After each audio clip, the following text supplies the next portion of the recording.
Good morning guys, Teacher A here and welcome to Gurong Pinoy sa Amerika. So for today, ang lesson natin ay ang pang-apat na operation sa decimals, which is division of decimals. So paano ba yon? Let's go straight sa ating mga examples. So example number 1, 0.32 or 32 hundredths divided by 0.08 or 8 hundredths. So, paano ba natin i-divide to? So, step 1, isi-set up natin yung ating division sentence. Wherein, yung ating second number, yun yung ating divisor or yung numbers sa labas. So, 0.08 and then division symbol. Yung ating first number, yun yung split up natin, yun yung i-divide. Yung ating dividend, siya yung nasa loob. Yan. So, yan ang ating first step. Second step, which is very important, i-check natin yung divisor natin, yung nasa labas. Whole number ba siya? Hindi, kasi may decimal point. So, ang gagawin natin, ang rule sa pagdi-divide ng decimals, kailangan yung divisor ay whole number. So, para maging whole number to, yung ating decimal point ay i-move natin sa pinaka-rightmost part ng number. So, we have 1, 2, point. Yan. So, naging 8 na siya. Naging whole number na siya.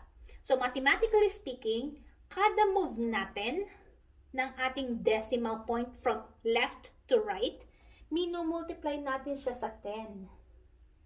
So, isang movement times 10. Yung pangalawang movement natin, another times 10 yon. So 0.08, minultiply natin siya sa 100 para maging whole number, para maging 8. Okay? So, again, in other words, shortcut, ilipat lang natin yung ating decimal point sa pinakakanan para maging whole number ang ating divisor. Third step, kung ano yung ginawa sa divisor, gawin din sa ating dividend. So, kung nilipat natin yung decimal point natin 2 places to the right, ganun din ang gagawin natin sa ating dividend. So, itong decimal point natin na to, i-move din natin siya 2 places to the right. So, we have 1, 2, point. Yan. So, naging whole number din siya. Pero again, ang kailangan na whole number ay ang ating divisor. Okay? So, yung ating dividend ay para rin siyang minultiply sa dalawang 10. Kasi twice nating minove ang ating decimal point. Now, third step, i-divide na natin siya. Wherein, sa pag-divide, paulit-ulit lang ang process, divide, multiply, subtract, bring down, then repeat the process.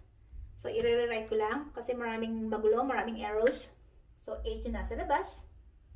And then yung nasa loob natin ay 32. Yan. So, divide natin. 32 divided by 8 ay 4. Then, multiply. 4 times 8 ay 32. Then, subtract.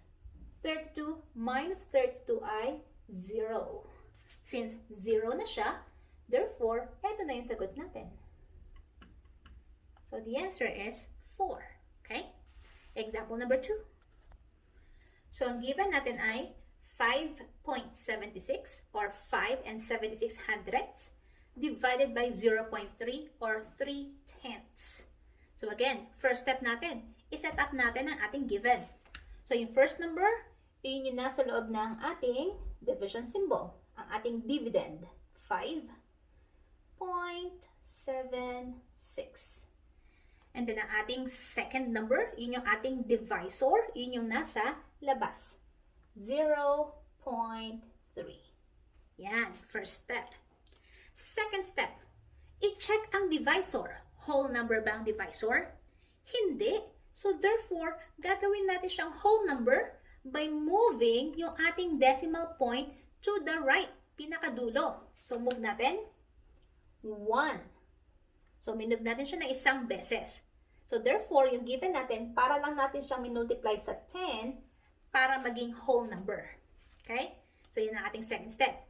Gawing whole number ang divisor sa pamamagitan ng pag-move ng decimal point sa pinakadulo sa kanan.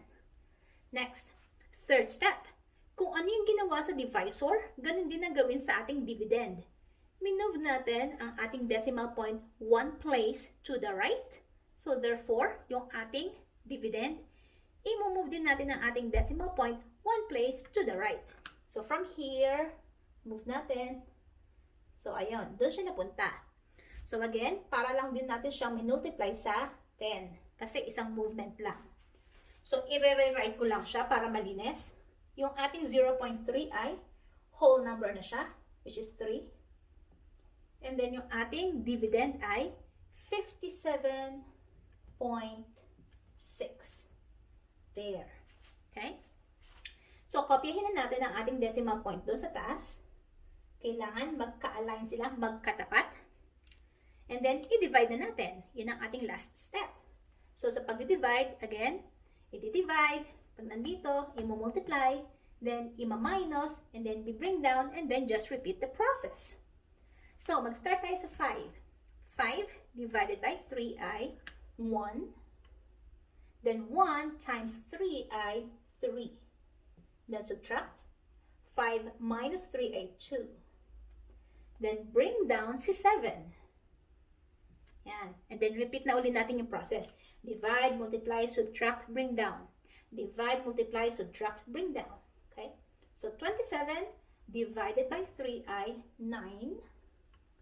Then, 9 times 3 ay 27. Subtract 27 minus 27 ay 0. And then, bring down yung last number, which is 6. So, 6 divided by 3 ay 2. Then 2 times 3 ay 6. Subtract, again, that is 0. So, walang tayong bring down. Therefore, ito na yung ating final answer. So, ang answer natin ay 19.2 or 19 and 2 tenths. Okay? Third example. So, number 3, we have 42 divided by 0.06 or 6 hundredths. Again, first step, set up natin ang ating division sentence wherein yung first number, yung nasa loob ng ating division symbol, yung ating dividend. Yung first number, yung ating divisor, yung nasa labas. I mean, yung second number. So, we have 0.06. Yan. So, yan ang ating first step. Second step, i-check ang divisor. Yung nasa labas. Whole number ba siya? Hindi. So, gagawin natin siyang whole number by moving yung decimal point sa pinakadulo sa kanan. So, ilang places yon? 1, 2, point. So, minove natin yung decimal point 2 places, which means para natin siyang minultiply ng dalawang 10 para maging whole number yung 0.06. Okay? So, second step again, ilipat ang ating decimal point sa pinakadulong kanan para maging whole number ang ating divisor. Third step, kung anong ginawa sa divisor, gawin sa dividend. Minove natin ang decimal point nito 2 places to the right. Same thing sa ating dividend. Since whole number ang ating dividend, that means ang decimal point niya ay nasa dulong kanan. So, i-move natin siya 2 places to the right. 1, 2. Point. So, ano mangyayari dun sa mga spaces na yon? So, gagawin natin, lalagyan natin sila ng zeros. Yan. So, therefore, yung nasa loob, or yung ating dividend ay 4,200 na siya. Okay? So, i-rewrite ko lang para malinaw dito. So, yung nasa loob ay 4,200. Yung ating divisor ay 6. Yan. So, next step, i-divide na natin siya. Divide, multiply, subtract, bring down, then repeat. So, 42, remember, dalawang number ang dinidivide natin. So, 42, bakit dalawa? Kasi hindi siya pwede sa 4. So, kukuha pa tayo ng isang number. So, yung two numbers, yun ang i-divide natin sa ating divisor. So, 42 divided by 6 ay 7. Then 7 times 6 ay 42. Subtract natin siya. That is 0. Tapos na ba? Not yet. Kasi may dalawang 0 pa tayo dito. So, kung eto shortcut, para hindi siya mahabang mahaba. Kung ang natitira na lang ay mga zeros doon sa inyong divisor, meron pa tayong isa, dalawang zeros.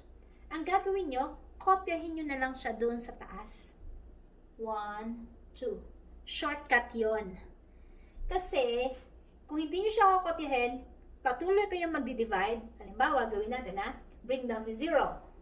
0 divided by 6 ay 0. 0 times 6 ay 0. Minus nyo, 0 pa din. I-bring down na naman si 0. Divide na naman. So, 0 divided by 6 ay 0. 0 times 6 ay 0. Hanggang humaba lang siya ng humaba. Puro 0 lang naman yung lalabas. So, therefore, yung shortcut, just copy kung ilang zeros yung natitira. Kung puro zeros na lang siya. So, therefore, ang answer natin sa given ay 700. There. Okay? Next, punta na tayo sa ating last example.